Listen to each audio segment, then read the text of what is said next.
Om Shri Sai Ram. My humble pranams at the lotus feet of my beloved Lord and revered Acharyas whose divine guidance shapes every moment of my life. Thiru Vaikunta Vinnagaram.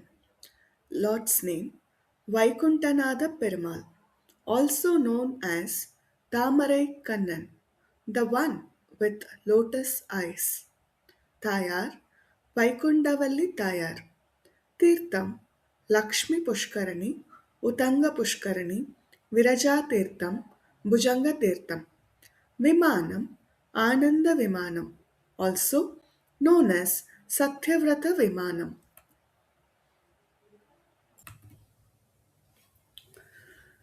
Thiru Vaikunta Vinnagaram.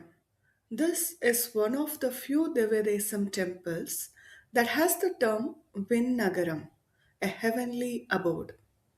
In the sacred soil of Thirunangur, where the breeze carries the scent of devotion and the trees hum with the ancient hymns, there stands a temple that mirrors the very gates of Sri Vaikuntham. This is the divine abode of the temples that is nested near a garden where the beetles buzz in a rhythmic devotion. Their sound, soft and continuous, is like a living bija mantram offered to the Lord without a pause. The alvars sing in this pasuram as this is the Lord, the one whose blessings transcend realms, not just for this life, but for the journey beyond. To pray here is to be held not only in this world, but in the next. Let's listen to the story of this sacred temple. Almost 2000 years ago, the king Swarnabhanu, born in the Ikshvaku dynasty of Lord Rama, was a ruler filled with compassion for all the beings and unwavering in righteousness.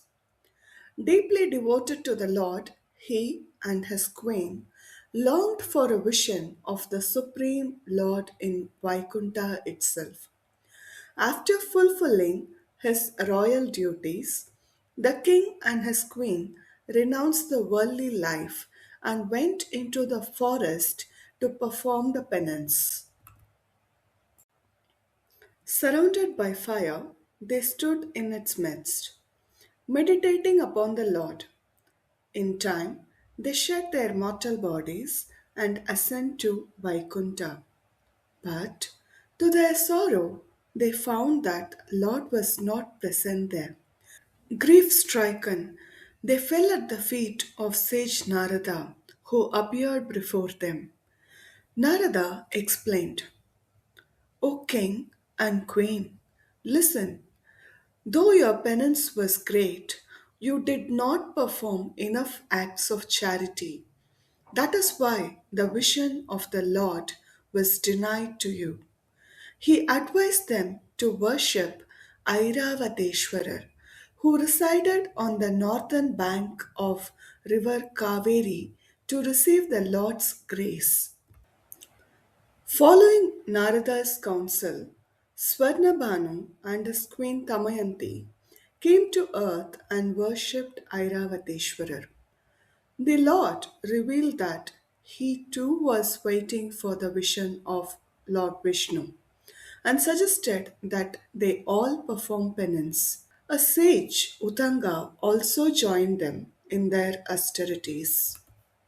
After long years of devotion, Mahavishnu appeared before them with Sri Devi and Bhudevi, blessing all four of them. Airavateshwara then prayed that this sacred place be known as Vaikunta Vinnagaram and that the Lord here be worshipped as Vaikunta Nathar and with his consort Vaikunta Vallithayar. The Lord graciously granted this wish. Normally, One attains Vaikunta only after death. But at this shrine, devotees can experience the Lord as though they are beholding Him in Vaikunta while they still alive on this earth. Families come here to pray for harmony and resolution of conflicts. Devotees whose wishes are fulfilled offer Thirumanjanam, the holy bath for the deity, new garments, and the garlands of Tulasi. This sacred ground has been sanctified by the penance of great Maharishis. It is said that those who sit in meditation here can feel the pulse of their tapas still alive in the air. Above the sanctum rises the Anandha Vimanam, a celestial canopy that echoes the truth and eternity. And here lies a wondrous belief that Vaikunta Nathar Perumal was the first one to arrive in Thirunangur. The other forms of Vishnu followed him, drawn by his presence, adding their own grace to this soil. He is the origin, the anchor, the light that drew the divine constellation of temples to this sacred cluster. So, if your heart seeks peace, if your soul longs for a glimpse of eternity, come to Thiru Vaikunta Vinnagaram. Sit beneath the shade where the beetles chant. Gaze upon the Lord who sees all with eyes like lotus. Let your prayers rise like petals and feel the blessings that reaches beyond the time.